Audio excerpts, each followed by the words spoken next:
All right, today we have to talk about this lens right here, and this is the Brightin 50mm F0.95 for the Fujifilm X mount. And I've been using this for the past few weeks, and I have some thoughts. So let's get started. Starting off with the build quality. I think the design of this lens looks awesome. The marking on this lens looks cool.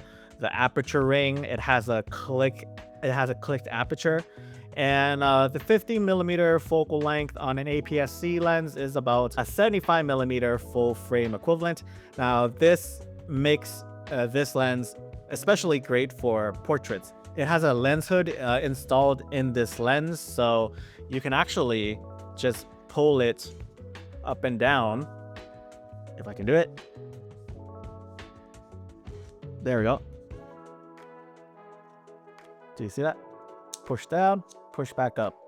There you go, like a turtleneck, if you know what I mean. The lens hood actually stays on, unlike the 50mm f0.95 for the full frame lens that I've reviewed.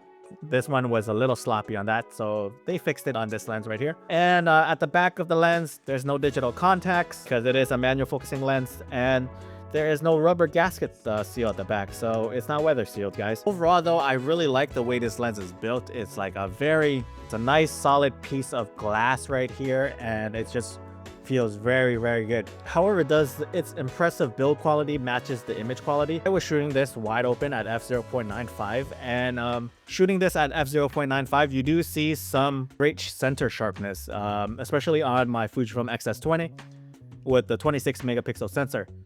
However, you can see that this image produces like this soft, dreamlike haze when you shoot it wide open. Some of you guys may not like this look and perhaps want something with a little bit more contrast when shooting wide open. I am a person that prefers to have a little bit more contrast when I'm using a lens like this. Now, stopping it down to f1.4, you're gonna see the contrast improve a little bit, and if you keep stopping it down, you'll see the center sharpness improve a bit more as well. How is this in real life situation? So I also took this lens around here to grab some sample photos for you guys.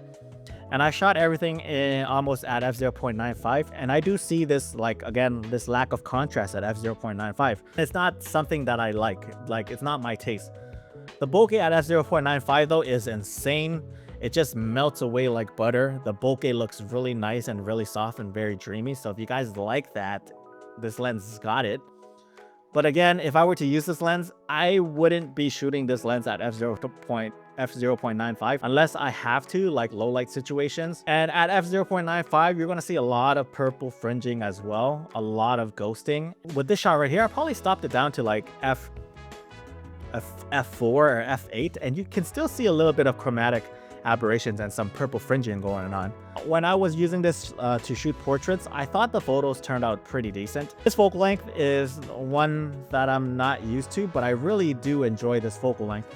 It's a 50mm, 75mm full frame field of view. There are some instances where I tried shooting with this lens backlit to see how this lens can handle flares. And let me tell you, that is not that great.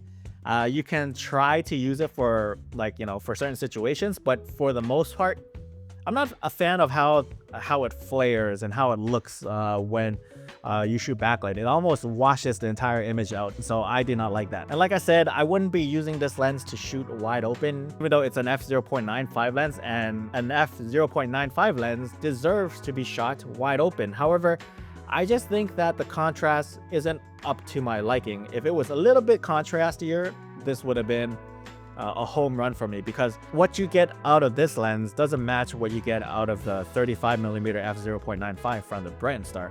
I prefer the 35mm f0.95 a lot more from Brightin than I do this lens. I think this is one of those lenses that's probably going to divide photographers up. Some may like the imperfections, some may like the characters, the flaws in this lens. So yeah, there's a lot of people that really do like these, again, I don't want to say they're bad, they're just not for me, but these imperfect lenses. And this lens is coming in at $219, so I'm going to leave it up to you guys to decide whether or not this lens is worth it for them. But for me, honestly, I just want a little bit more contrast. This is just at wide open, it's just too washed up for me and not enough contrast. Anyways, what are your thoughts on this lens? Do let me know, and I appreciate Brightin for sending me a copy to review. this lens. If you're interested, I'll leave the links down in the description below. And thanks so much